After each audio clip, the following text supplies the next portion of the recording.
I'm your Jesus-loving and potty host, L.A. Sprague. Welcome to Christians with Chronic Illnesses.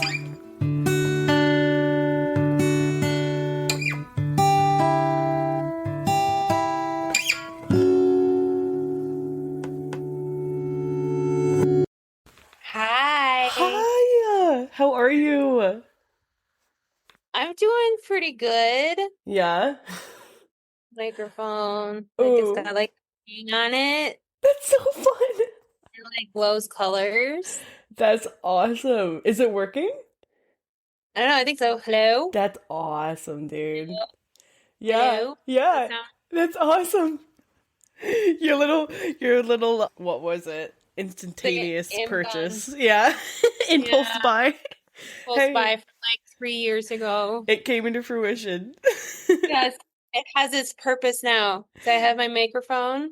Oh. It's in Wisconsin. I made blueberry iced tea. Wow. Smells Fancy. very blueberry. I found it at a little store.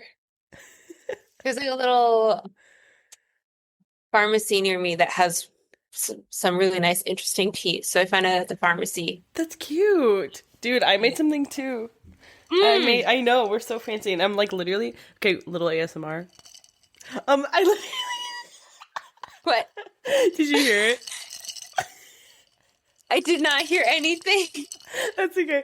I was trying to give It's not picking it up at all. I was trying to give ASMR with the ice. Yeah, little like clinky clinky.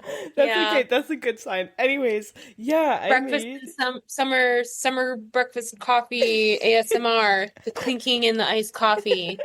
I made a decaf mocha. Ooh, Iced mocha. Yeah. where jar bunnies Yes, today cheers. too. I almost poured it out into a mug, but I stuck with the jar. No, I'm glad. Yes, this is perfect. Well, thanks so much for Oh man. interviewing with me. How are you feeling today? Yeah. I'm sure I'm a little tired this morning, but Yeah. generally I'm feeling okay. Yeah. Yeah. Thanks. I think this will be good. I'm gonna try to like bring all of the brain, bring all of the focus. Hey, just be yourself. It's perfect. 'Cause I get like super spacey sometimes. Yeah. So Yeah, I totally understand that. Yeah, during an interview I did a few weeks ago, I had to like lay down and just like, I hope they mm, don't think I'm rude. So, anyway, so I it totally understand happened. that. Okay, so Myra, why don't you tell the Okay. audience who you are, your Okay. name, what are you doing? Hi, I'm Myra. I live in southern Wisconsin and I work as the director of operations at a small-sized church in the area. I have two cats and Hopefully, we'll see them in the background today. yeah, I know. We'll see if they come, if they show up. And I love to paint and make art. So cool. Oh, thanks. It is. My little hair flip. Your art is inspiring. It's Thank very cool. you. Do you have a like art social media thing or at all or No, what? This I could have should been your probably start doing chance.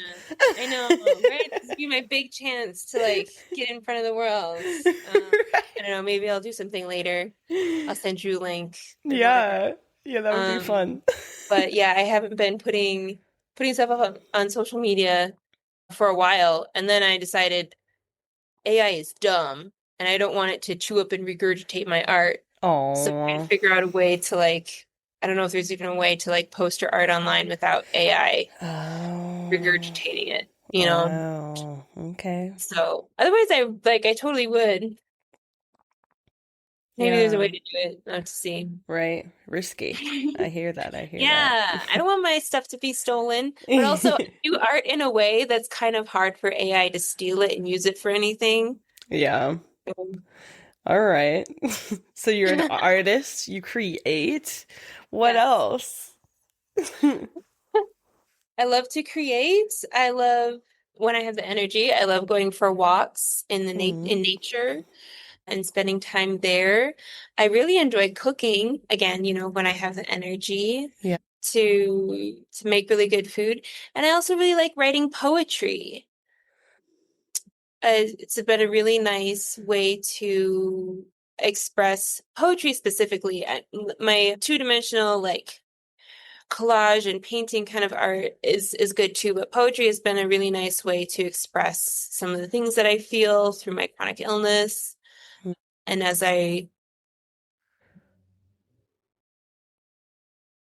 I come across new obstacles with my chronic illness, because it seems like, Mm-hmm. it's never really a static thing. There's always new stuff Yeah. as it conflicts with life. As life changes, the chronic illness like interacts with life in new ways that makes new problems. And it's, Right. yeah. Aw. Are you good at like on the spot poetry, like spontaneous, like drop No, a most rhyme, Myra. Drop, I can't I can't drop drop bars. I can't drop bars. Um, but I could read a poem if you'd like to hear. Hey, maybe I, later, maybe like after the credits scene, after the Myra's credits, poem. we can leave a poem because I have one that I wrote. I actually started writing it very early on in my chronic illness journey. Hmm. And then, after I kind of fixed my brain a little bit so I could think better, I was able to kind of go back and expand on it and Yeah. turn it into something a little bit more that just had more of me in it. Yeah. It started out as just 4 lines, and then I expanded it into something Yeah. a bit more. Dude, that's So, so cool.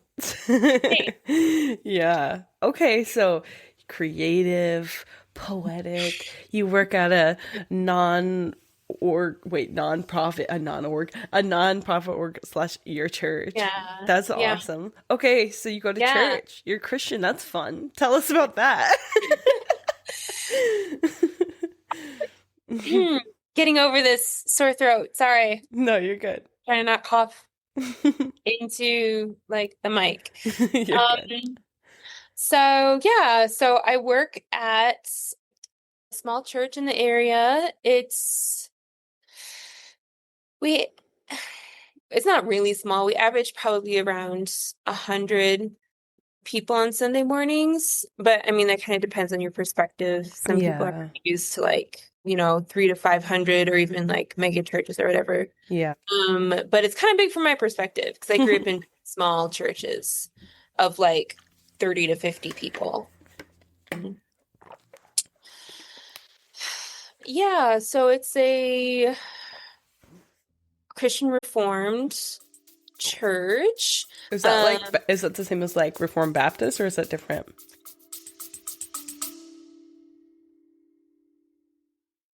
Thank you so much for spending your precious time with Christians with chronic illnesses. Your support means more to us than we can even describe. If you have a desire to donate or join a subscription for Christians with chronic illnesses, please see links in the show notes below.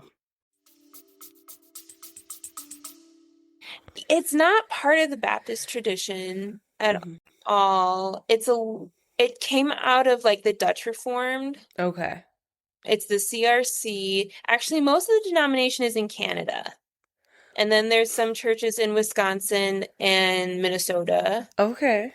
and in Michigan. Actually, no, Michigan is like the hub. And then there's like Wisconsin and like Minnesota a little bit too. Okay. But in America, like I guess I'm learning all of this new. I'm completely new to the denomination. Oh. But they're a little bit more traditional, but they still, I don't want to say too much because I feel like I'm going to misrepresent the denomination just because like You're new I've to only it. been Yeah. doing this job for a year. And Right. so I'm still kind of getting to know things, but I've really been enjoying it. It's been Hmm. nice. Would you say like you affiliate like with that denomination, or is it like right now you're affiliated with the church that's part of that denomination, or you're not sure? Because I know you I said you're new to it, so. Yeah, well, I really see myself as kind of working for this church right now. I also attend. I really like the services. Mm, And at this point, I'm having trouble telling if that's a denomination thing or if that's a this church and this community kind of thing. mm. Because not every church is representative of their denomination as a whole, you know? Some are just extra special and awesome, you know? And I haven't really gotten to experience the rest of the denomination in Yeah. a lot of ways. Mm-hmm. I think for me, I I grew up a lot in the Baptist church. Mm-hmm. I also spent a lot of time around the Free Methodist church, which I actually preferred to my Baptist experience. I really liked a lot of the community and the people and the service style that I found in the Free Methodist Yeah. church, and like, which is kind of like close to the Nazarene. We also had a Nazarene church around here too, which Oh, I okay. really enjoyed being a part of. But I don't really, I have a lot of trouble affiliating myself with any denomination specifically. Mm-hmm. Just as C.S. Lewis says, mere Christianity, right? There's a Christian heart to every denomination that pulls us together in a way that kind of the edge cases on a denomination just don't understand. Yeah. Know that we can, at the heart of each denomination, find these similarities that bring us together instead of pull us apart. Yeah. And I guess when I show up in a place, regardless of the denomination, that heart that C.S. Lewis speaks so well to, I think, in his books, this is what I look for more than anything. Even if there's a few like edge case beliefs that make me maybe even uncomfortable or confused Mm-hmm. that I don't understand as a part of their tradition. I find I look for that heart that speaks to Oh, mine as yeah. a Christian, because Yeah. we're all, at the heart of it, striving to be Christ-like. Right, right. Trying to love Yeah. the Lord. Yeah. Yeah. Yeah. That's something I've always found so like both bewildering and annoying and like frustrating is that like there are genuine Christians in every single denomination and Yeah. even I would say outside of denomination. Yeah. And it's so interesting because it's like goodness, like the same Holy Spirit is in all of us. And but what Yeah. frustrates me is that like why do we come to different conclusions like when we read the Bible? Like I just No, wish it were more right? clear, but I think God like has a purpose for our confusion. I think he has a Mhm. purpose for our Yeah. misunderstanding. And a lot of it too is probably just that we're human, right? Like our own Hmm. biases are going to go Yeah. into it and like but that's always like frustrated me, but also like it's kind of beautiful too. Like Yeah. we're unified but not like uniform, So Right? Yeah. Because, like, I certainly there are prejudices and, angers and frustrations that go into all of it. But I think that there's like a wonderful diversity of thought mhm. that can show up when you have multiple denominations, and leaving space for that diversity of thought and personality, you know, allowing people to have a space where they can do things a little different and to know that we have a God who's big enough for all of that. Yeah. Yeah, and He's not has a God mercy for who, all of our misunderstandings. yeah, mercy for misunderstandings, but he's a God who's big enough for all of our differences that we bring to him. Mhm. He's not a God who needs one kind of worship. He's a God who delights in the diversity of our worship and the Yeah. different things that we bring to the table. Yeah. Amen, Myra. That's good. Yeah. Thank you. Yeah. Okay, Sit here so and preach all day. right. Okay, so beautiful. So you have a heart for pursuing God in, Mhm. the ways that you know best, and you also have a heart, it seems, for the church or for understanding our human differences and how we're all still a part of God's body. Yeah. And so I'm wondering, as you in your life are striving to know Christ and glorify him and be more like him, so what does your relationship look like with him now? Because you mentioned, like you went to like a Baptist church mostly and then some like Yeah. Free Methodist, and that's your, like your time in church and how that formed you, but also like in your personal life with your day to day, relationship with Jesus. What's that look like? Where are you standing in that, like figuring all that out? Yeah. I mean, it's kind of,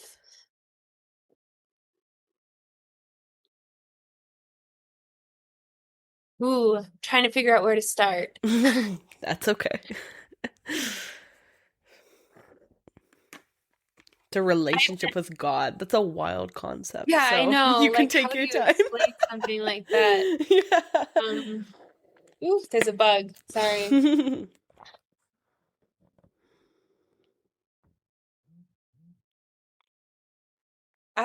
I've never been I'm a little disorganized in my personal life. Well, I've yeah, never you're an been artiste. I know, I'm an artist. I've never been great at like going through Bible study books Mm. or holding myself to regular schedules of prayer, even or reading my Bible as regularly as I should.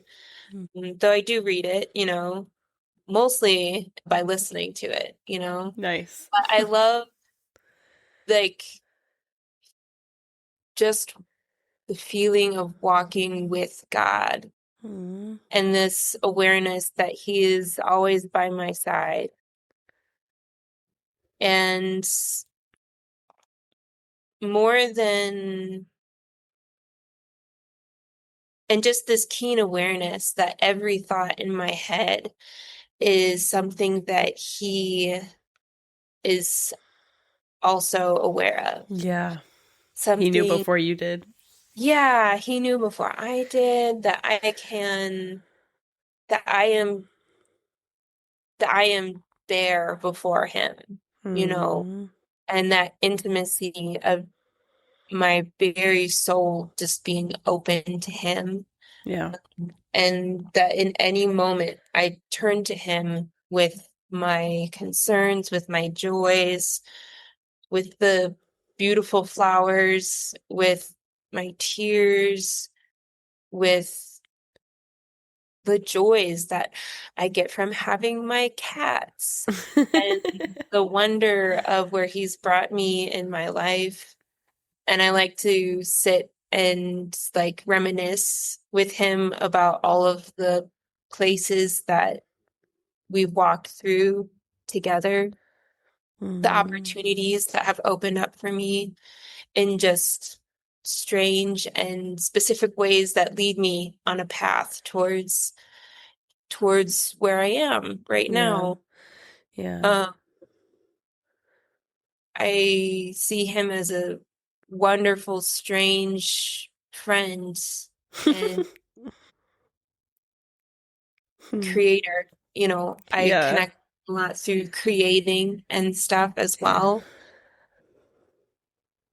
And not only, seeing Him as a creator, as a peer, but knowing that He is my creator and then experiencing that same joy in the things that I make. I don't know, it's hard to Mm. fully describe. Yeah. Um, Yeah, sounds like your yeah. relationship with him is very experiential, very like Yeah. walking with him, and yeah.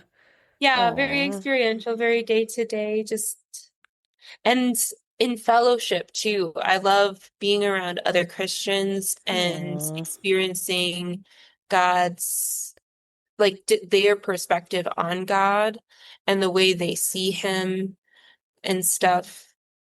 It's really wonderful to see have those kind of eye-opening moments where I sit and I talk and I speak with Aw. someone I know is just walked their whole life with God and they just have like such a wonderful piece to share. Yeah. Uh, it's really beautiful. Aw. Yeah, that's so sweet. Thank Yeah. you. I love that you love just like walking with him, and that a big way that you bond with him is like being like Yeah. him, creating as he created. That's so cool. That's very, very neat. Yeah. Yeah. Yeah. So it appears that this God, Jesus Christ, who you walk with, has, I don't know deemed it, wrote it in your book of life that you would develop a chronic illness. Yes. It was Yes. so, Plot twist. right? Oh, it's always Yeah. a plot twist. So many. Lord, your millions and millions of plot twists. Yeah. So tell us about that. Tell us what's Yeah. going on. What are you diagnosed with? And oh, you're good. I'm very sorry. You're also getting a lot of vocal fry from me. Oh, Very sorry about. We're trying to hydrate. that's okay. Drink all you need to. I had COVID over a month ago, and we're still, No. Boo. yeah. Sorry. Ooh, COVID. Well, I'm glad you're all right. Besides your vocal fry. Oh, I'm all right. I certainly got out of it better than most people do. Oh, Or better than yeah. many people do. Yeah. I don't know about the percentage.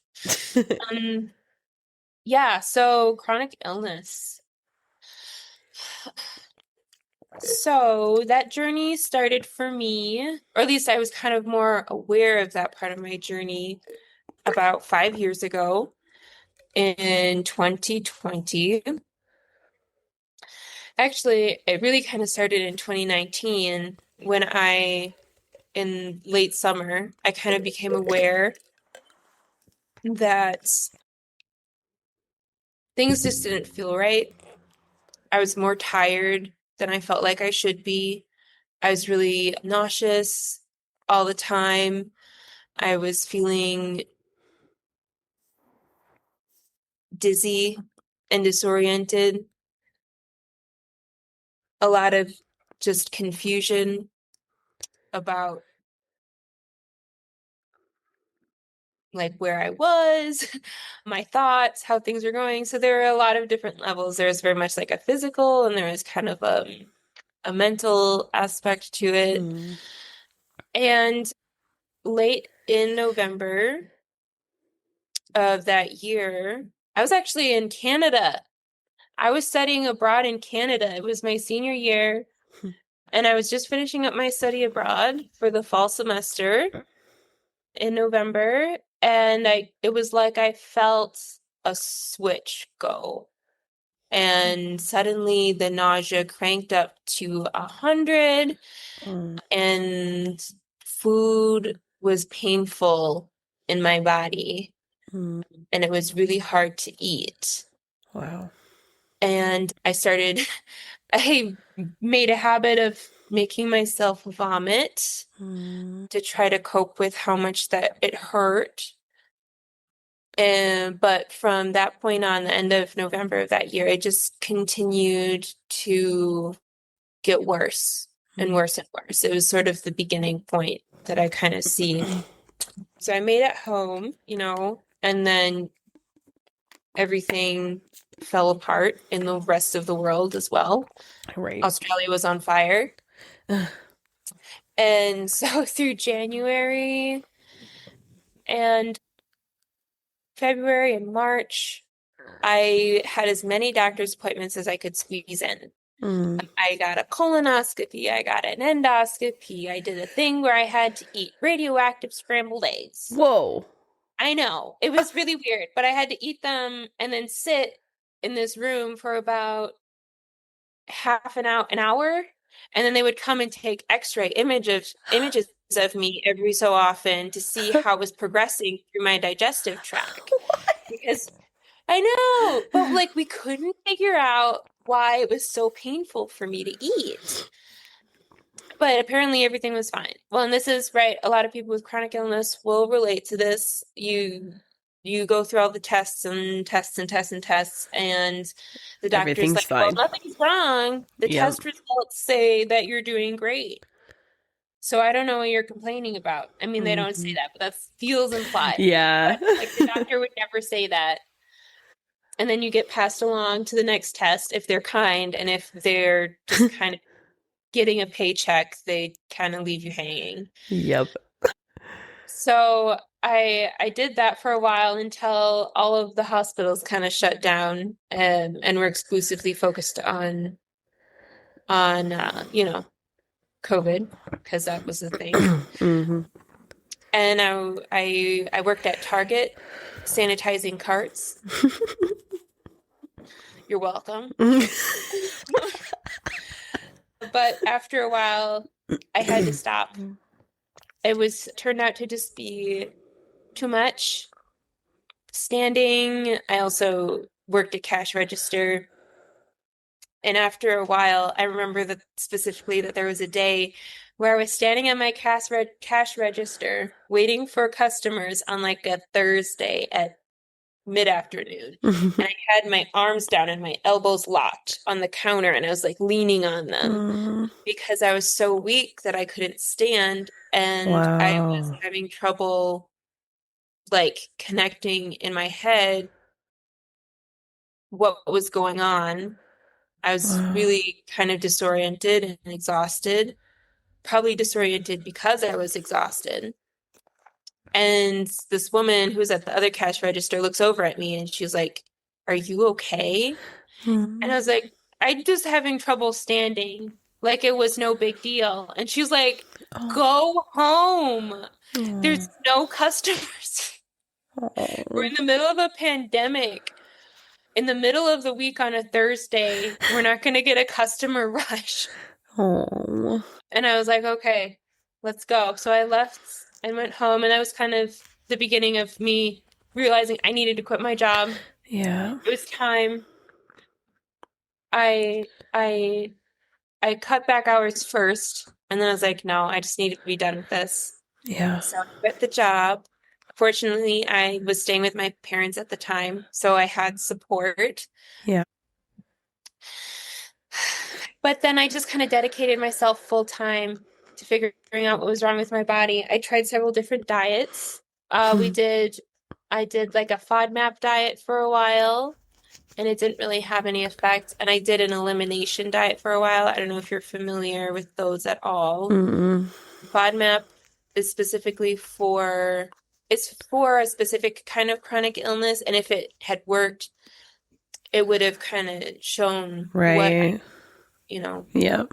there would have been a clear answer then. Right. And an elimination diet is essentially where you remove everything food-wise and you spend 3 days drinking liquid and broths and smoothies, Okay. very basic, boring food. And then you slowly add things back in. And then if you react badly to one of those things, then you know that it's an allergy or Mm. a sensitivity, at least, even if it's something that wouldn't show up on an allergy test. Maybe you just have trouble digesting it or something. But that really didn't do a whole lot for me either, Mm. unfortunately. And by that time, we were able to get doctor's appointments again. And part of the problem that I'd had at that point is that my primary doctor was refusing to give me the blood tests I need to prove that I had a chronic illness, an autoimmune disorder specifically, Mm. because I had just had those tests the year prior, looking at antibodies and all that kind of stuff. And I Mm. was like, well, clearly something has changed. Yeah. You know, I think this is it because there's such a huge family history and she just wouldn't do it. So I ended up changing primary doctors, and my new primary allowed me to get the tests. And that kind of, I know, Thank God. I know. It's like it could have been so easy. I don't know why she was dragging Yeah. her feet about it, Wow. but I finally got those tests and I was able to go in to see a rheumatologist because I couldn't really get an appointment with a rheumatologist unless I had the confirmed positive test. And I think that was just something to do with my insurance or whatever, because Mm. I know it doesn't work that way for everyone. And honestly, I had put so much effort in. I was so excited. I was like, I'm going to get access to medications and opportunities that, like therapies or whatever, that could help me cope with the situation. And I got in there to my rheumatologist, and he had nothing for me. Mm. or very little for me. He prescribed me hydroxychloroquine. He didn't do any more tests to see if there were secondary issues going on, and said that the hydroxychloroquine might help me in 3 to 4 months. And it was honestly the most horrible thing. It was just horrible. I had banked so much on this. I'd put so much Mm. effort. I'd spent the entire year trying to get to this point where I could find some answers. And the person who was supposed to give me the answers had none for me. Yeah. Very disheartening. Yeah, very disheartening. And at the rate at which I was falling apart and losing my faculties and Mm. my strength, we started having really serious conversation about long-term disability, Mm. and me and my parents did. Yeah. They were unsure how long I was going to last in a Mm. lot of ways. That'd be so scary. Yeah, it was really scary. I was very, very depressed, so Mm-hmm. depressed. And I was getting more and more tired. I was sleeping about 17 hours out of 24, but it wasn't good sleep, It was very restless and, that sick kind of sleep. That's so frustrating. Mm. And so I kind of pulled in, I guess, a Hail Mary, uh, for the colloquialism. Um, I knew of this woman who was a dietitian. I had heard about her through other like church friends and stuff. And my older sister, who also had a chronic illness, had seen her for a while.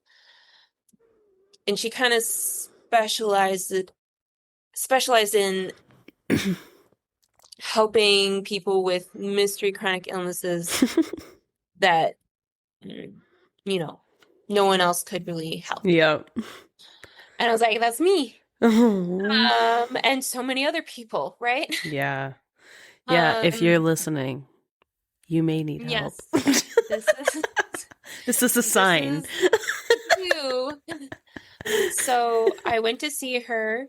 She took one look at me and was like, "You might be the worst patient I've ever had walk in here." Um, Thanks. but yeah, but she's like, "But hope is not lost. Mm. If you are ready to work incredibly hard, we can do this." Dang. And I was like, I am out of options and I don't want to die. Mm. So that's what I did. January at the beginning of 2021, I dove into the what she could offer me because there wasn't really anything else. And so my life turned into maintaining an incredibly strict diet and just Mm. lifestyle regimen around what kind of and how much physical activity I did, how much food I ate, when I ate it, what kind of food I ate. And then I would get plans for about 10 weeks. It'd last for a 10-week period. And then I'd reconnect with her and we'd look at blood work, and she would observe me in other ways. We would do some medical massage work, and then she'd take time, write up a new plan with new nutritional value, and then I would do that for the next 10 weeks. Hmm.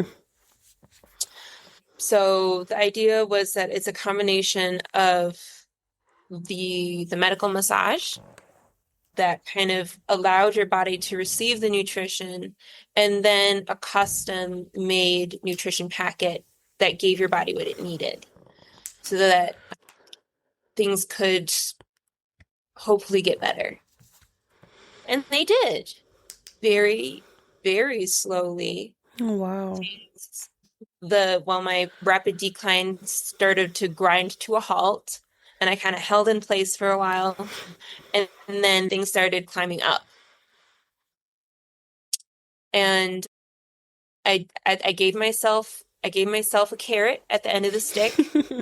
At that time, I was like, I'm gonna do this diet for now, but I need some kind of incentive because Yeah, the some reward. gonna, yeah, right. The diet was gonna isolate me a lot, and my chronic illness was isolating me a lot.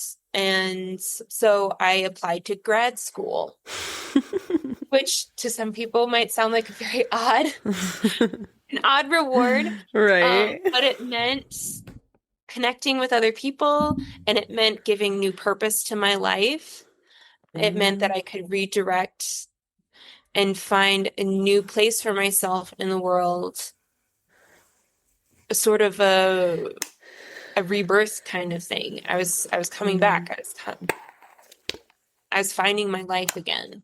Yeah. It was it was a really terrifying and exciting and painful experience. And there were a lot of highs and lows. It certainly wasn't a direct upward, like everything got better each day. Mm. I had a lot of, you know, downward spirals still, but I kept going up and up and up in the long term, even if in the short term things got really painful and frustrating. I found ways to remake myself through a new education, through a new Hmm. lifestyle, through Hmm. renewing my understanding of where I was in the world and what it felt like God's plan for me was. And I've kind of stayed with that ever since. And I'm still doing it today. Yeah. It's not done. Um, and it might not be for a long time, but I still see her every 10 weeks or so. Wow. We plan and I move forward from there. And I've been able now to get I mean, I've seen 5 rheumatologists, including that first one, and Mhm. I finally just found one that will listen to me. And Yay! I know it Dude, was that's really exciting. awesome. So I'm still like doing all of that stuff Yeah. because it's important. What, Uh, 5 years in, you just found a yeah, I rheumatologist that'll know. 5 years listen and in. wow. If I had just sat around waiting for or Yeah. trying to like switch through rheumatologists, Yeah. yeah, not good. So what did you end up being diagnosed with? Sjögren's. Sjögren's. I have to say that. Yeah. In some ways, almost to me, it feels strange that that's all I was diagnosed with. Hmm. I know Sjögren's can really affect some people very badly, Yeah. but I don't know if I've ever heard of anyone Affected with it, quite as much as you. yeah, as bad as mine. Yeah. But I mean, just snooping around the internet on my own, I can't Hmm. really find anything that matches what I experienced. And now that I've improved so much, I don't know if Mm. I'll ever find out what Right. happened really, Yeah. because you can't, I can't be observed in that state anymore. Yeah. It's been probably 2 years since I felt that bad That's now. awesome. Exciting. It's so Yeah, exciting. thank God, Myra. Not 2.5 years because I've Wow. been for almost about five. Wow. Yeah. Yeah, I So, know. so at its worst, okay, well, maybe explain a little what is Sjogren's? Like Yeah, what is it in your the baseline. body? Yeah. And then how Yeah. does that what are the symptoms? So Sjogren's affects your lymphatic system, which is immune stuff, but also how your body manages all the fluids in it. It's pretty important. So We're made up of how much yeah, percentage of water? A lot. like what, between 65 and 70, It's a lot. a lot. Um, It's important. yeah, it does a lot for you. It all of the fluids in your body are how you get nutrition to the different parts of you. And Yeah. that, so it can affect your blood circulation. You can have a lot of trouble managing your body temperature, Mm, either being too hot, too cold. yeah. Your mouth dries out really easily, which Yeah. can be really bad for your teeth. Speaking of Yeah. Right. Right. Drink break. sinuses, ears, eyes, Mm. all the different face holes. They, they interact with the world in a way that different other parts of your body don't, so they can dry out more easily. But yeah, and interestingly, I mean, because autoimmunity is usually your immune system attacking You. a different organ, right? Like Yeah. lupus is like skin and kidneys are like, and depending, like usually there's the specific organ or whatever that tends Yeah. to kill it. Hmm. But Sjögren's attacking the lymphatic system, which does the fluids, but also is kind of a part of your immune system. It's just your immune system like literally punching itself in the face, Yeah. Oh. which I always found a strange dark humor in. Because Hmm. it's literally like to stop hitting yourself. But Why are you hitting the more you yourself? hit yourself, the more agitated your immune system becomes, and so the more it's going to hit itself. And yeah, Wow. it's just like a never-ending party. Cycle. Yeah. Party. At least that's the way I saw it. If there are any doctors out there, please correct me. But If all there are I any know is, doctors out there, you should let me know if you want to talk. yeah, hit me up. Oh, yeah, because that's just my extrapolations from, Mm. reading Yeah. all I the know different you I know you articles. also mentioned like issues with like digesting Yeah. and weakness. Yeah. Wow. Yeah. So those are kind of the mystery parts of all of this. From time to time, I have a lot of trouble walking randomly. Wow. Sometimes I'll just fall over out of the Yeah. blue, but it's not Wow. quite like a POTS thing. It's not very free. Right. It will usually come with like a whole episode of like issues. Yeah. There seems to be a connection between certain mental health problems Mm. and yeah, so Yeah. it's interesting. Have you done much research on how the vagus nerve is connected to the brain and the body and how mental health affects physical health or I I don't know haven't done a if lot of research. I know that there's a lot of stuff coming out right now about that. I feel like yeah. I'm like right on the edge of medical science.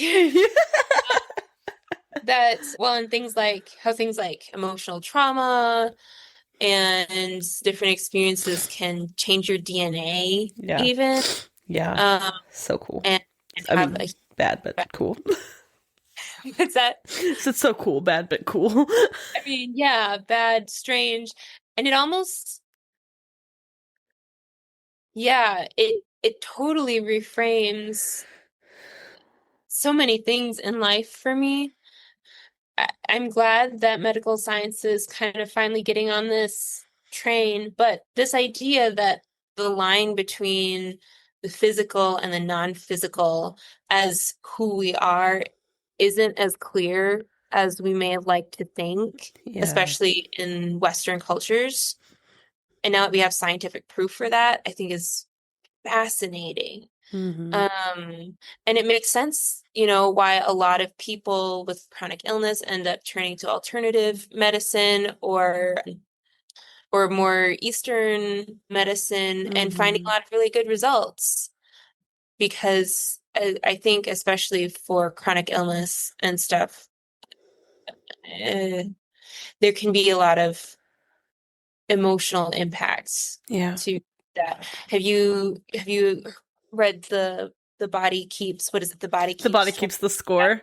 body keeps Oh, the body keeps score. That's what it's called. That's the one that everyone throws around all the time right. about these kinds of things. Yeah. Uh, that the idea that these these things come with you if Yeah. you don't. find a way to handle them, Yeah, you know. absolutely. Okay, so you said that you've kind of found yourself again. You've kind of found life again. You're working what, a full-time job at a I church. know, yes. Incredible. I'm so excited. Really incredible. You finished your master's or you're doing your Yeah, master's? I finished my Yeah, master's. you finished your master's. I So know. so cool. What? So What? so for those right now suffering with Sjögrens, maybe they're at the beginning phase, maybe they don't even know they're Mm, having it, but they really identify with a lot of the symptoms you expressed. Or maybe they're just in the midst of like the hardness of it. So you talked mm, about how you went to like, what was she? You said a dietitian who specified in like kind of out yeah. there chronic illnesses. Yeah. But a lot of people, maybe can't afford that. So I don't Mm, know, like what, really expensive. Oh my gosh. yeah. So what do you feel? Oh, sorry, go ahead. Oh, I was just gonna say a lot of my student loans went straight into my Man. managing this. There's no Oh. way I could have afforded it when it first started, Oh. partially because around that time I was, funny story, they skimped on my student loans initially. For some reason, I was given like a student loan package that an undergrad student would get, Oh, which is obviously not enough for a grad school. master's, yeah. At a master's, they charge you like double. And I complained a lot. I just kept sending them emails, and they responded like, everything's fine. And I'm like, no, not everything is fine. Give me my money. And then miraculously, they just, gave me the money without saying anything. That's And it ended awesome. up being a little bit extra, I think, Mm, just to keep me, make yeah. me stop emailing them. That's awesome. And so all of that went into paying Wow. medical care. Health. Yeah. All of it. Yeah. Wow. Anyway, that's a Okay. fun little side story. So Yeah. if you don't have enough money for medical bills, everyone, go to grad No, school. no, no. Wait. Wait, there has to be other resources. Disclaimer, I do not endorse this message. No, I'm glad that worked for you. I'm glad that worked for you. Oh, it kind of just ended up where I certainly did not do it on purpose, but Right. like it just kind of ended up working out. Right. But yeah, so having a personalized dietitian or dietitian create personalized plans for you is very expensive. Yeah. The woman I worked with is also a Christian, and she runs her That's awesome. situation more like a ministry and gave me Oh, an obscene discount as well, dude, awesome. which was really helpful. But I think a lot of what helped me in what she offered was regularity in my life. Mm, She things like regular bedtime, waking up, meal times being super regular. wow. Um, Okay. you know, the amount of fluids that I drank, Mm, all of those kinds of things were just incredibly regulated. And I think having that regular pattern in my life, yeah. which was hard, I had to put a lot of effort into making it happen. But Yeah. once I got into a rhythm, Mm, I was able to flourish around the wow. sides. Wow. Sounds like And you have to have a lot of boundaries too. yeah, creating Yeah. those boundaries. Wow. I cannot tell you how many things I missed out on. Mm, I missed out on friends. I've lost friends because I wow. had to prioritize my health and they did not understand. Yeah. I have missed out on social opportunities. I had to stop going to church for a couple years because I Mm, didn't have the energy for it. yeah. I had to grind everything else in my life ground to a halt Mm. so that I could Stabilize just your focus on body. myself, stabilize Yeah. my situation. Yeah. Wow. And then Mm, it can do a lot for you. It's mm. hard and it seems on the surface it seems really small, but I think it can be very helpful. Yeah. So tell us about What has been the most, I mean, I know you said that with the kind of diet every 10 weeks, you kind of switch things up. But Yeah. what do you feel has been the most helpful kind of rule of thumb with food? Like, are there Mm, more helpful foods to eat? Are there foods that are more triggering? yeah. Um, yeah. Organic is worth it, I think. I know a lot of people will say that it doesn't really matter, but if you have a really sensitive Mm, body, a really sensitive system, I would say organic is worth it. mm, I am really careful about washing foods that come in, and variety is important in the foods that I do eat, mm. and making sure that I'm not eating foods that are anywhere near spoiling. Okay. Right. If you have like a stronger system and a stronger body, maybe you can kind of push those boundaries. But like, I can't let anything sit in my fridge for longer after it's been, I'm not talking like fruits and veggies, but like if I make a meal and I want leftovers, it has to go in the freezer. I can't let it sit in the fridge for more than 12 hours. Wow. Yeah, I had to freeze it, and nothing sits in the freezer for more than a week, Wow. Okay. usually. There are a few things that I leave, like meats and stuff, sometimes will sit in there. I also don't generally buy things from the store that have been pre-made. Hmm. And this is the hard part because when you're sick, you don't have energy to make Yeah, to stuff. cook. You want to Yep. buy the easy thing, right? Yes. But I found that especially a lot of health foods will have such long ingredient lists Mm, and stuff. And I don't know how they cared for those ingredients before they made the thing. I don't know how long this box of crackers has been like hanging out in a warehouse and stuff. yeah. So instead of eating like a box of crackers, I will buy like almonds. Because as soon as you take something and you grind it up and you process it, it becomes more susceptible to things like mold and spoiling and stuff, especially like almonds or other kinds of nuts. Once you grind those up, they're just on like micro level. They're just Mm, very susceptible. So a lot of like very raw whole food, I guess, kind of yeah. is what I carry Yeah. with my diet. Can you give like what's one of your staple meals? One or two? Mm. So I do fish a lot. I have salmon. Making homemade pesto is actually really easy. So this is kind of Really? like my treat. Yeah, this is my treat meal. So I'll Okay. have like the pine nuts from the store, buy the basil and the garlic, and if you want, you can put some Parmesan in. I tend to avoid cheese, not entirely, but I just don't eat a lot of it. Hmm. Put it in a food processor with olive oil and just grind it, and it's done. And then I slap Nice. it in a piece of salmon and put it in the oven for 20 minutes. And it's amazing Wow. with rice or mashed potatoes or whatever. Okay. And it tastes really good. And you guys Awesome. sprinkle some salt in there too, just to accent the flavor. But it's a really good, really quick meal. Yeah. Um, Let me think what else. I do pasta. That's a really good, easy one. I have a specific brand of pasta sauce that I buy. Do you know what Uh, it is? I could go grab a jar right now. That's okay. But it's in a glass jar. I buy it in a Okay. glass jar. This is something else fun. Mm. If you have a sensitive system, you might be reactive to things in metal cans. Wow. Because, yeah, so food that goes into metal cans, this is something that's a big thing for me.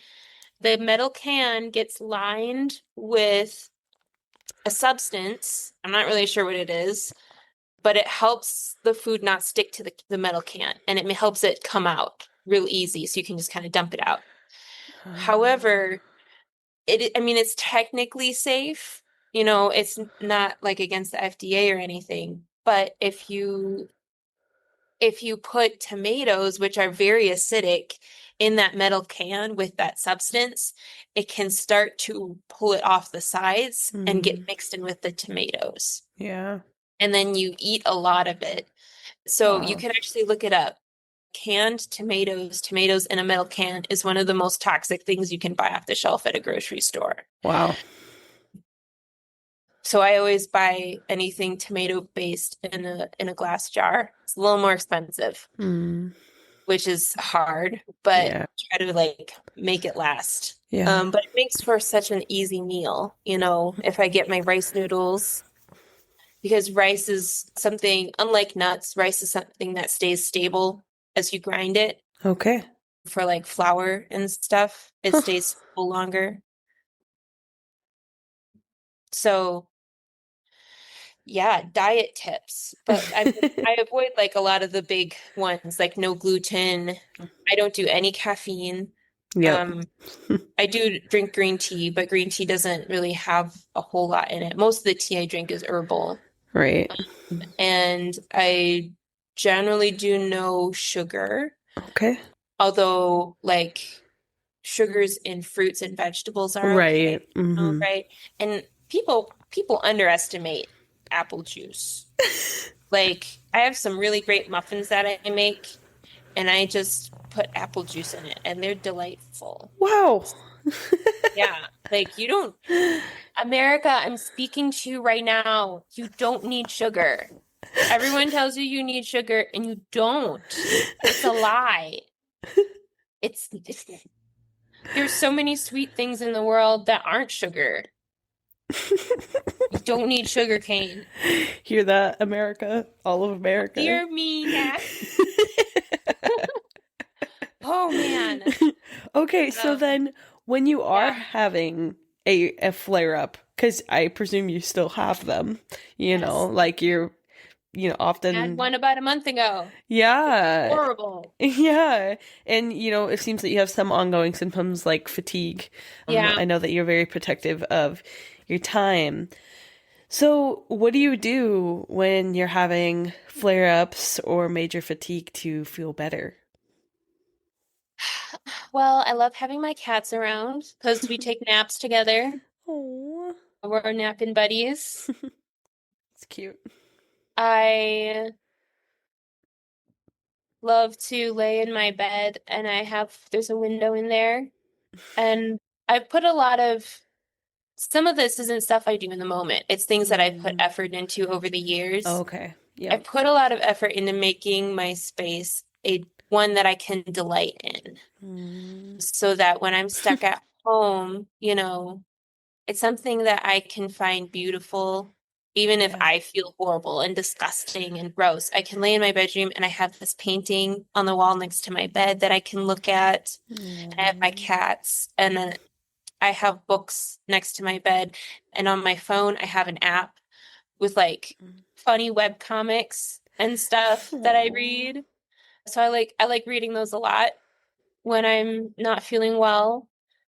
And so I'll make sure I have my water or tea and lay down and rest as best I Yeah. can, Yeah. for as long as I can. Yeah. Okay. Sometimes that means, taking time off of work, which I know is hard and isn't an option for everyone. I happen to be a person who doesn't have kids, Mm. uh, and I don't have a spouse or anything, so I don't have anyone that I have to take care of.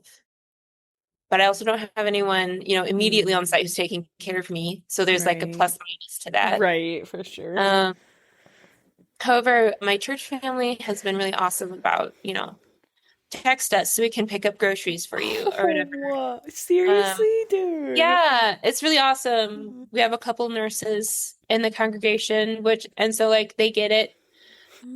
They're very keenly aware of what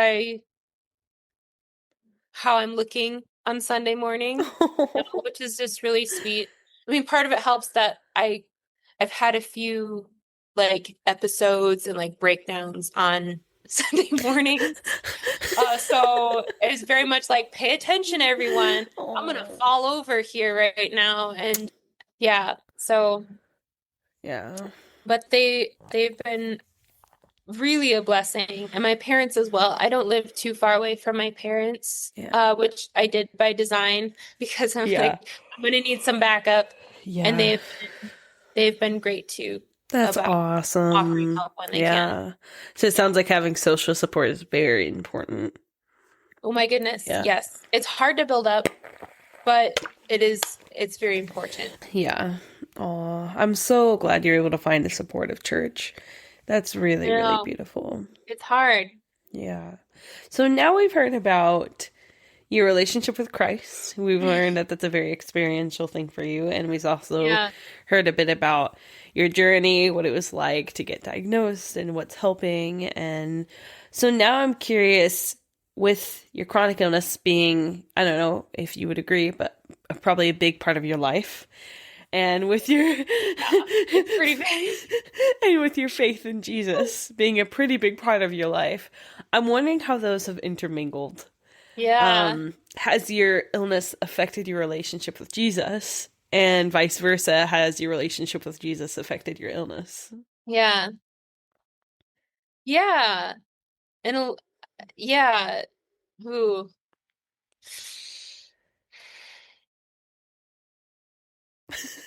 Yes. Okay. That's a short answer. I can safely say I've experienced a range of emotion in my relationship with God as I go through this.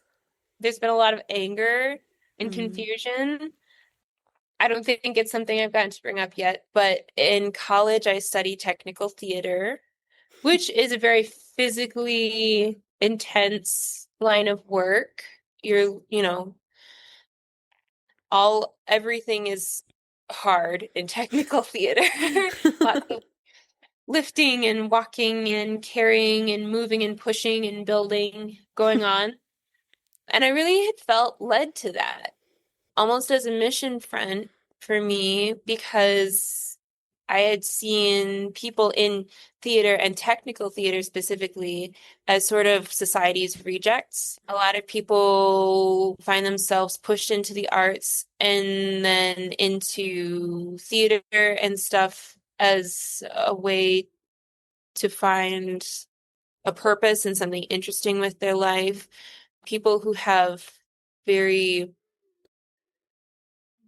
strange minds, that don't fit in an office mm, and don't and aren't always welcome in church. And theater has been, and live performance especially, has been very looked down upon by the church for many years in different ways.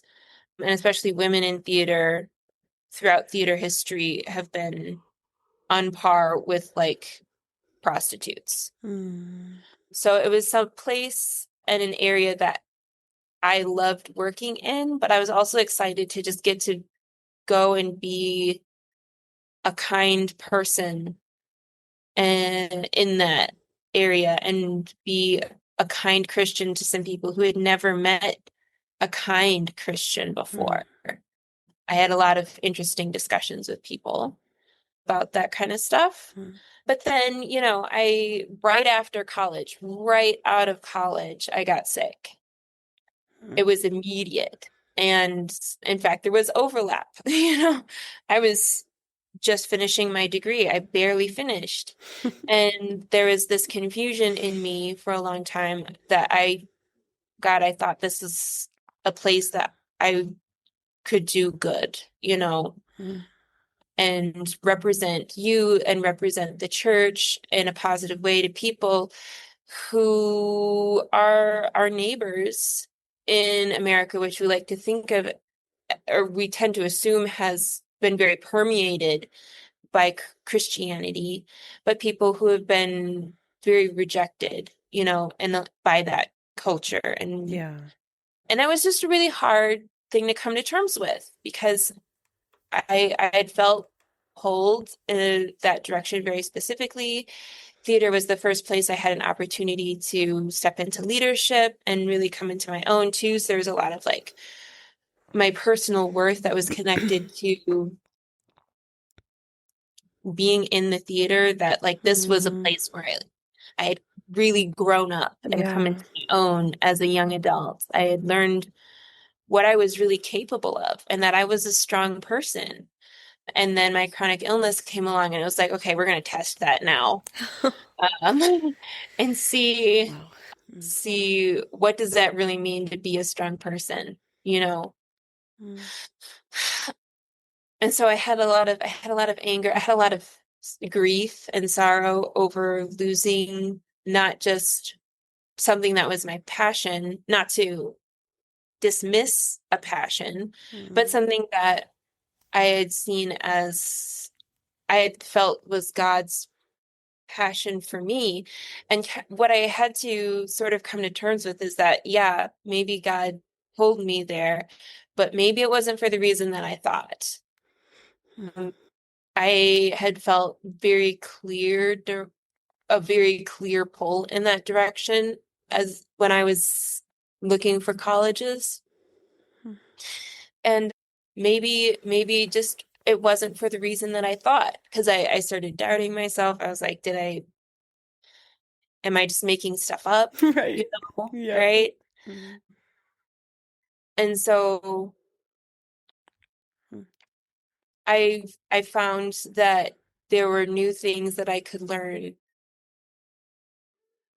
Like, because you finish college feeling pretty good about yourself, you're like, I learned all of this Yeah. stuff. I'm so smart. I'm on top of the world. I'm gonna go get that job. Mm. Um, but I think it was, I mean, the chronic illness was very harsh. There's a lot for you to learn, and that the things that I needed to learn weren't something that I could learn in a classroom, and they weren't something I could learn Mm. through a mentorship. It wasn't something I could learn even by going to church. Mm. And it wasn't something I could learn, by sitting and like meditating in nature or whatever way you want Mm. to learn something. There were lessons I had to learn. And the only way I could learn these things was by experiencing this chronic illness. Wow. And I think as much and as frustrating as all of this has been, I like the person that I am now Mm. better than the person I was before I became. Wow. And I don't want to say necessarily that like Mm. all of my chronic illness was great or like it was a good experience or I'm glad that I got my chronic illness because I don't know if I can really say that honestly, but I do know that I like myself now. I Mm. know so much about myself. I've grown in my patience. I learned how to love myself and take care of myself, Mm. which is something I didn't know how to do before. Yeah. Yeah. I I learned so much about human biology. I I I learned how to rely on other people, Mm. how to ask for help. Yikes. Oh my gosh, which is honestly very counterculture. Like Mm. we live in a world where being independent is so important. What do you do independently? I learned to find my worth in something that wasn't work. Mm. The things that I do with Girl, my you're hands, speaking to the right? choir. Yeah. The things I do with my hands are not what make me who I am. Wow. I am just me. Mm. And I don't need to Mm. prove that. I don't need to get gold stars, Mm. and A pluses and to know that I Yeah. am myself Yeah. and that I am a human being who's worth it, who's worth caring for. Yeah. And to kind of prove that to myself, I think this is really something I had to go through Yeah. badly, but I was in a place where I wasn't able to understand that at that point in my life. And I feel sad for that past self that she didn't know. But I'm so glad that I know now and that I Mm. can kind of reach back to her in the past and let her know you're worth taking care of. I'm worth taking care of. Mm. And so is everyone else. Yeah. Yeah. Wow. So a lot of that you kind of just had to learn through the experience of your chronic illness. Yeah, like we Yeah. said, very experiential. Yeah. So it sounds like Like, a lot of anger, a lot of yeah, confusion, maybe even some yeah, self, I don't know if deprecation is the right word, but kind of blaming yourself, yeah. doubting yourself, Oh but gosh, yeah. then realizing that maybe God was using this to teach you things that you couldn't have learned any other way but to be in Yeah, it. And now on the outside, I mean, you're still in it, right? it's still Like, here. There's still a lot for me to learn and figure out, but you know, sometimes, I mean, in what I said, I focused a lot on like the learning, but sometimes this is just, what you've been given, and to carry a burden with joy, not happiness, but with joy mm, and humility, understanding that this isn't forever, yeah. that there is a place for us at God's table, Mm, um, and everything that that table brings with it. mm. What do you mean by that? Like, The new kingdom, the wedding, a new body, connection with God as the Father, the Son, and the Holy Spirit in like the most intimate way that we just mm, can't have now, yeah. Okay, so you talked about how there is that future kingdom to come.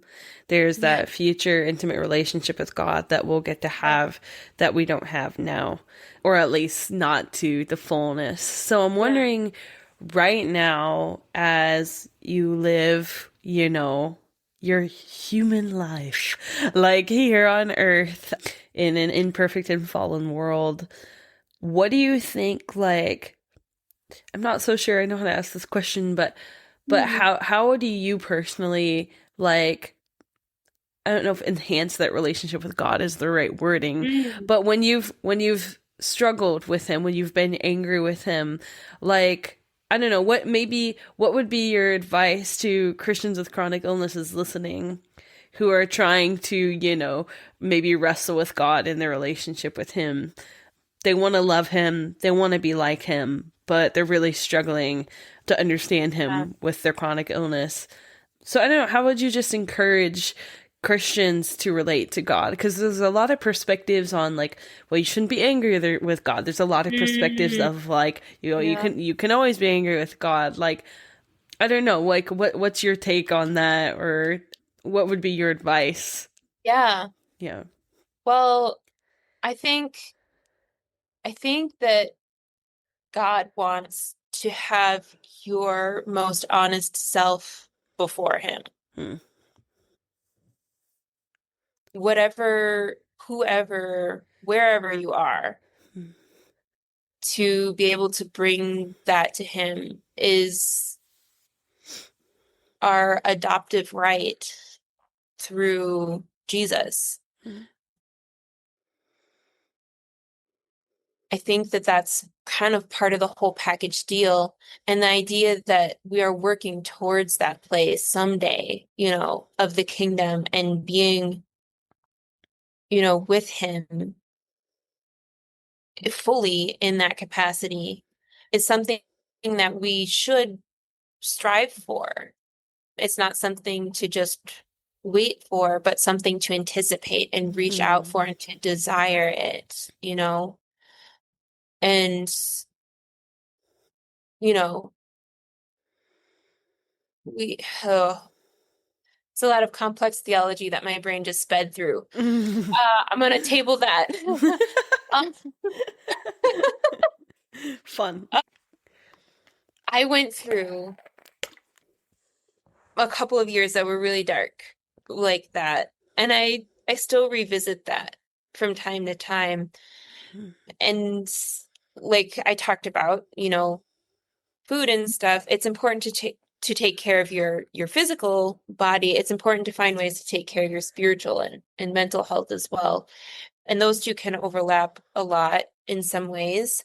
But in those moments where I was confused, I think allowing myself to just feel that anger towards God and that frustration and stuff meant I was still talking to him. Hmm. If you don't, if all you're feeling is anger towards God and you allow that to stop the conversation, then you're not in conversation with him anymore, and you're you're starving yourself Mm. in a lot of ways. I think it can be spiritually painful. And life comes with ups and downs, and your spiritual life reflects that in a lot of ways, not necessarily as a direct replication of the ups and downs of your physical life. Because sometimes people who are down, they feel God the most in those places. Sometimes when we're down, we feel like God isn't there at all. Yeah. Um, but there is a certain kind of reflection between your spiritual and physical life that you can see, and it's hard to explain exactly.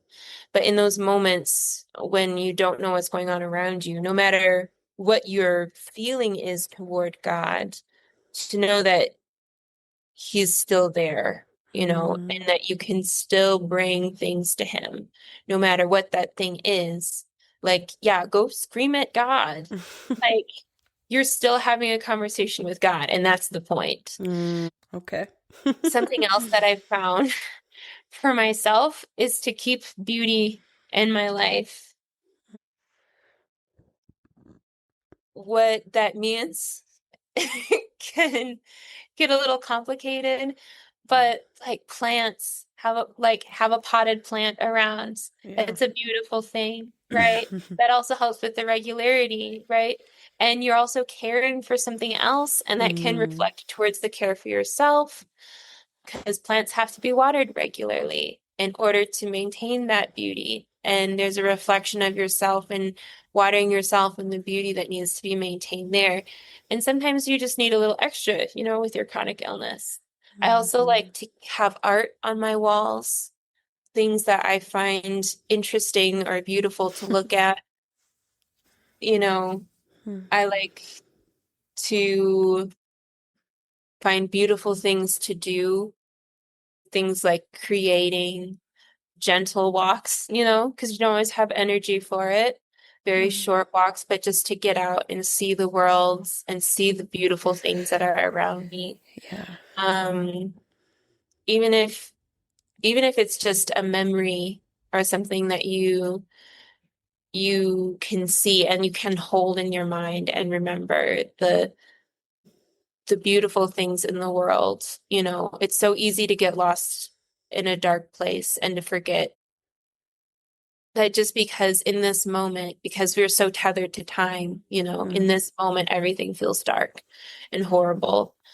But there are beautiful things out there, Mm. always, Yeah. and there always will be.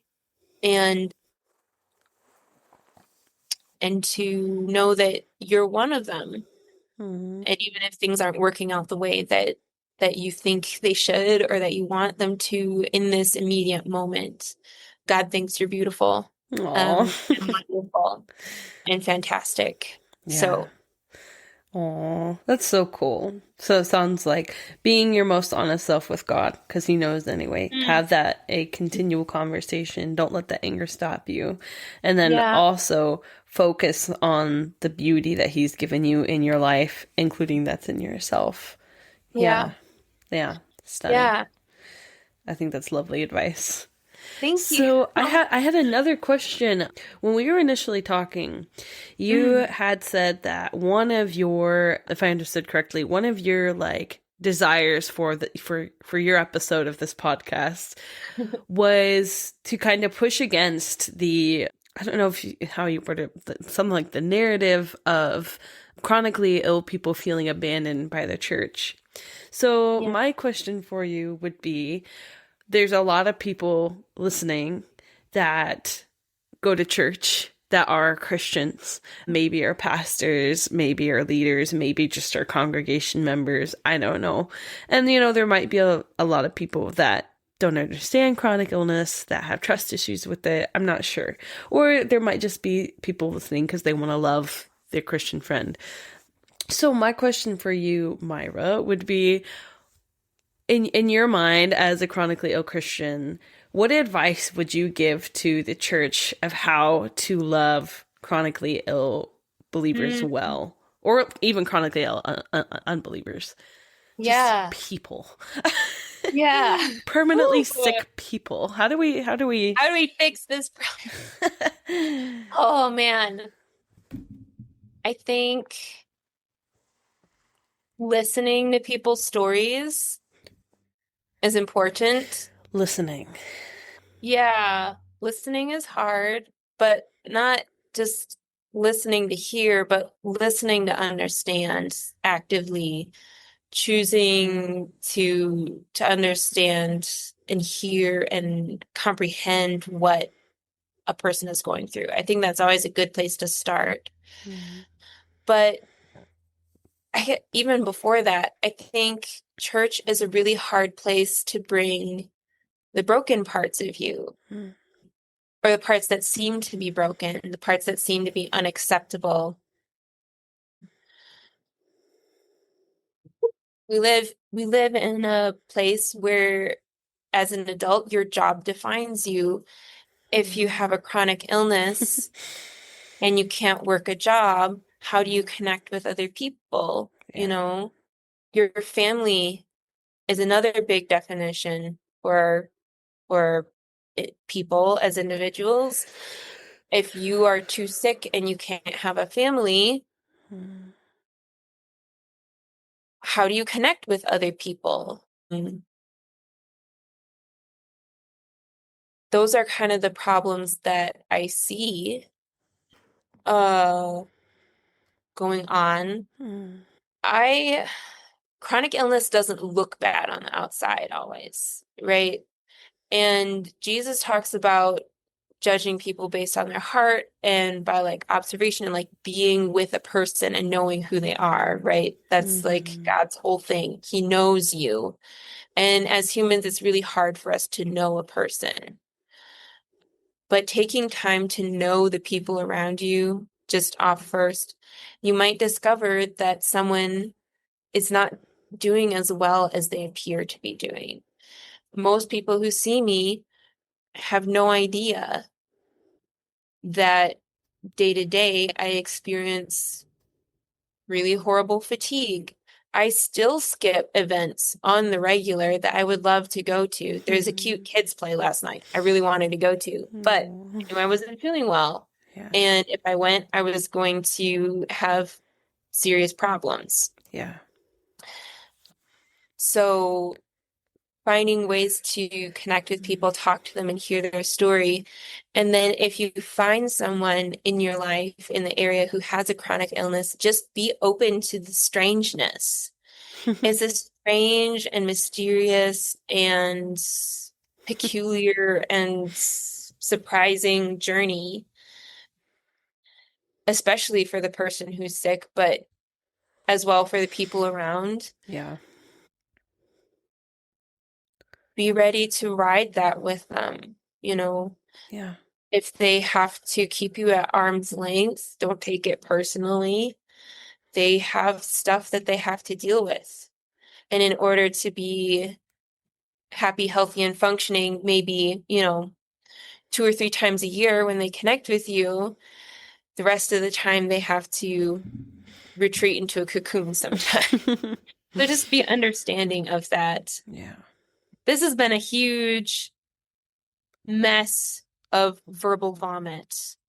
Um, so I guess what I'm trying to say, if we were to summarize, like, be aware of the people around you, and don't be afraid, to listen Yeah. to their stories and their experience. Don't ride the wave of assumptions. Mm. And if someone in your life tells you that they're very sick, believe them, even if Mm. they don't look like it. Just have the decency to believe that they're not doing well Yeah. and make yourself available for when they need to ask for help. Give them a phone number to text, tell them, have a Mm. conversation with them about what you can do that would be helpful in their life. And they might not have an answer for you Right. at that moment, but just saying that and just having that conversation means a whole lot. Yeah. Absolutely. Absolutely. Yeah. That's good advice. Hopefully, yeah. Yeah. Hopefully you can pick through some of that and find a good something to add. That's perfect. Wow. No, it's beautiful. Well, thank you so much for interviewing. Do you have Welcome. any last one? I don't know. Do you have any last thing you would like to say? Any Um, final message? could I read my poem? Is that still Yes. okay? Yes. Let Read me your pull it up poem. here. I have it on my phone.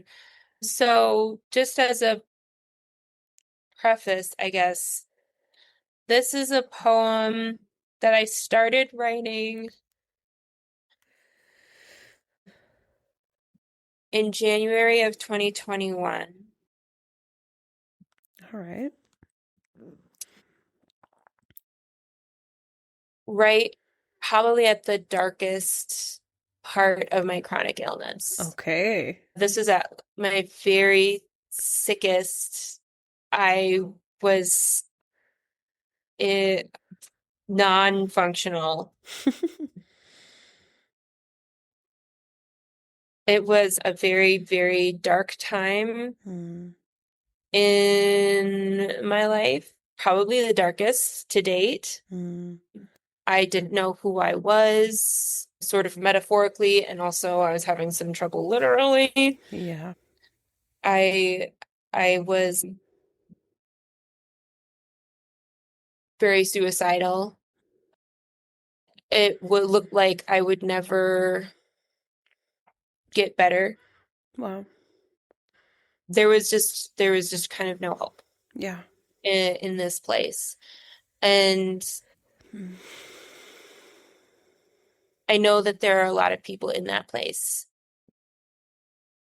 And I would love if this poem could give voice to what you're feeling and to know don't feel like you have to rush to feeling better. You feel horrible, and that's valid, and that's Hmm. okay. And you don't have to put on a smile for anyone. So this is this present mind. I'm gonna drink some tea before we start.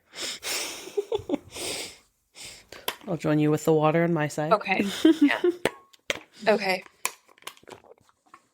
Here we go. My clarity washes up at high tide, clinging to the moment. Pointed rocks bite, and brittle plants cut the wind. A hollow serenade to the indifferent waters. Here and gone, awake and asleep, in and out. Who will I be when it doesn't return? I remember these pebbles were once mountains. Time's ocean is no friend to them or me. Why? Why must it take myself from me? Yet the tide recedes with relief. I slip away to muddled reverie with no hold on my memory, waiting for the simplicity of evening dreams. For there a shadow tells stories to my grief. For only in my rest will I ever be. For only in my rest I will ever be.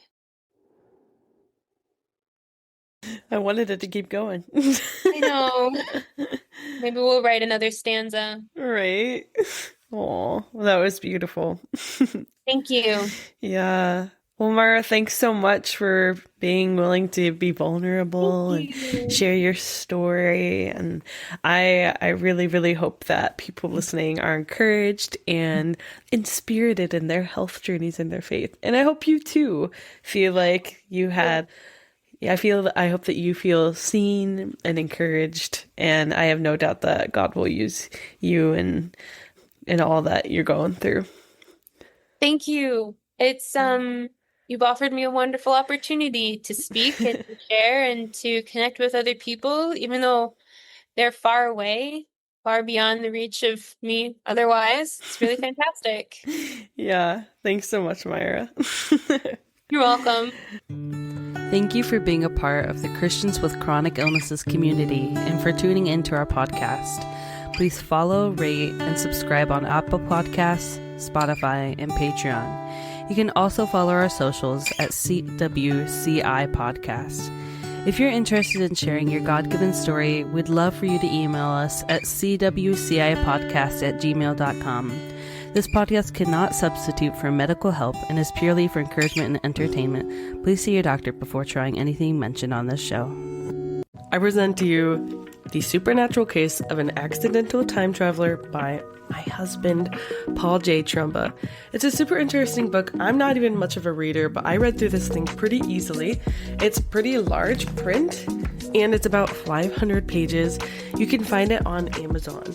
It's about Lou Barrett, who suddenly finds himself in, London in the 1800s. He has no idea how he got there, and he goes on to form a really hilarious and cute relationship with a witch, a wizard, and a brawler, and they go on to fight supernatural evils together.